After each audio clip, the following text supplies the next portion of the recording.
The world is on the cusp of experiencing momentous demographic shifts until the end of this century, with Pakistan poised to play a pivotal role in this transformation.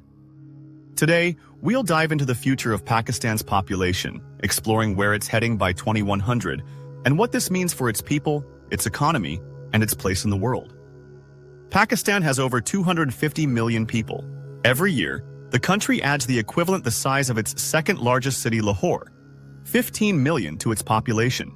If this trend continues, Pakistan could rise from being the fifth most populous country today to possibly the third largest by the end of the century.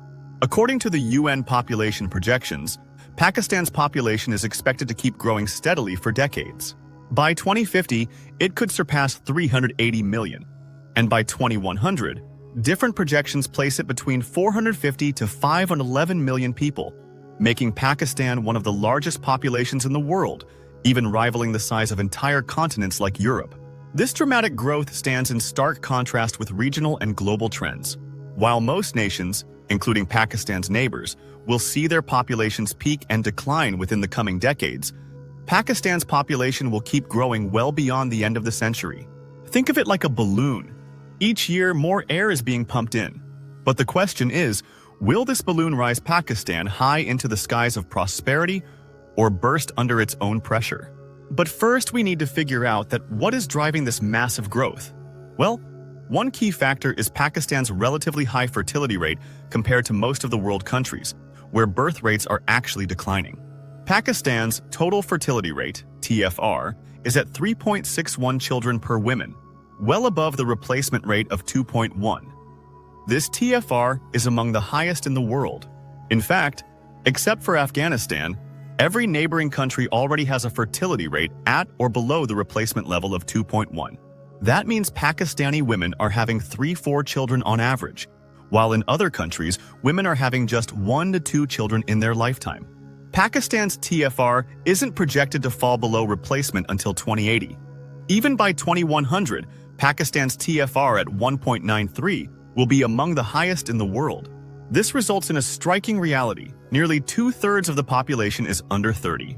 Walk through the streets of Karachi or Islamabad, and you'll see it. A sea of young faces, full of energy and ambition. Here's another twist. Even if Pakistan suddenly cut its birth rate in half tomorrow, the population would still keep growing for decades. Why? Because of population momentum. With so many young people entering childbearing age, growth is baked into the future. It's like a giant ship. It takes decades to slow down once set in motion. Now, due to the relatively high fertility rates, Pakistan will continue to have a sizable share of its population below the age of 25.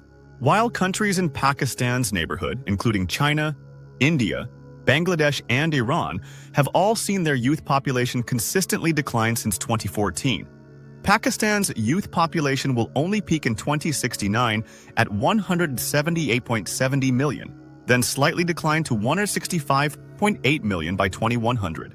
From 2025 to 2100, Pakistan will see an overall increase of 15% in youth, helping it maintain a significant youth bulge with the third largest youth population globally. Over the same period, the number of working-age individuals will more than double, from 96.3 million to 260.4 million, with Pakistan experiencing the highest gain in working-age population in the world. Conversely, its neighbors and much of the world will experience steep declines of over 60% in the under-25 populations, ushering in an era of youth scarcity. Pakistan's working-age population will close in and surpass China's by 2100. Given that Pakistan will go from having the 6th largest working-age population to having the 2nd highest working-age population after India by 2100. So, Pakistan now has a unique opportunity to leverage its workforce to unlock economic prosperity. This is where the twist comes. Youth can either be the engines of progress or the seeds of instability. History gives us examples. In the 1960s, South Korea had a similar youthful population and turned it into an economic miracle. But in contrast, countries in Africa with equally young populations fell into cycles of poverty and conflict when opportunities failed. If Pakistan can educate, skill, and employ its youth, this could unlock a demographic dividend, a golden period when the working-age population is bigger than the dependents. Think of China's rise. In the 1980s and 90s, its massive workforce powered factories, exports, and economic growth. Pakistan, too, could become a regional powerhouse, providing cheap labor, innovation, and markets to the world. Imagine Pakistan's youth leading in IT, renewable energy, and artificial intelligence, creating global companies the way India produced giants in tech and outsourcing. Now in reality, with the rising youth every year, nearly 2 million young Pakistanis enter the job market, but the economy creates only a fraction of those jobs. Unemployment already has skyrocketed in the country. And unemployment among youth doesn't just mean poverty. It can fuel crime, extremism, and political instability. Ultimately, everything comes down to policy and governance, and Pakistan has had some of the worst governments in the world. The strong military establishment and corrupt politician are hindering the country and young, energetic youth to reach its full potential. The time is short. With every year passing, the unskilled, uneducated, and unemployed young people are growing like a bombshell for the country.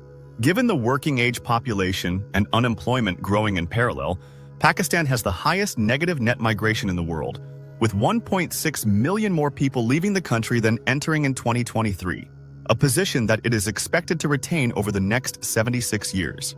So, the migration will play a crucial role in the country's future.